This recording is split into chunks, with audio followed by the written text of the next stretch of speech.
जय शिवराय मित्रांनो, शेतकरी बांधवांसाठी एक अतिशय आनंदाची आणि खिशातला पैसा वाचवणारी बातमी घेऊन आलो आहे.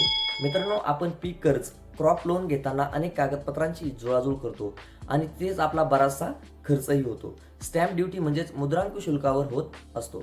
आता काळजी करण्याचे अजिबात कारण नाही आहे, कारण राज्य सरकारने महसूल विभागामार्फत एक मोठा आणि अतिशय दिलासादायक निर्णय घेतलेला आहे.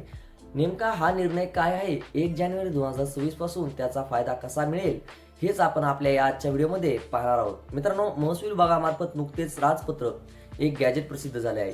या नवीन निर्णयानुसार आता राज्यातील शेतकऱ्यांना 2 लाखांपर्यंतचं पीक कर्ज घेताना मुद्रांक शुल्क पूर्णपणे माफ करण्यात आलेले आहे. होय, तुम्ही एकदम बरोबर ऐकत आहात.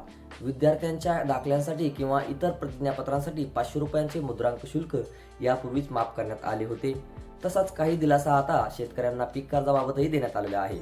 आता हा निर्णय काय आहे, नेमकं 1 जानेवारी 2026 पासून तुम्ही 2 लाखांपर्यंतचं पीक कर्ज घ्याल तेव्हा खालील गोष्टीवर तुम्हाला कोणताही स्टॅम्प किंवा मुद्रांक शुल्क भरावे लागणार नाही. आता ते कोणते आहे? तारण किंवा गहाणखत, त्याचबरोबर हमीपत्र, करारनामा, हक्क संरक्षण निक्षेप किंवा तत्सम कागदपत्रे. थोडक्यात सांगायचं तर महाराष्ट्र मुद्रांक अधिनियम 1958च्या कलम 8 नुसार पीक कर्जाशी संबंधित कोणत्याही दस्तावेजावर 1 जानेवारी 2026 पासून पुढील आदेशापर्यंत मुद्रांक शुल्क भरावे लागणार नाही.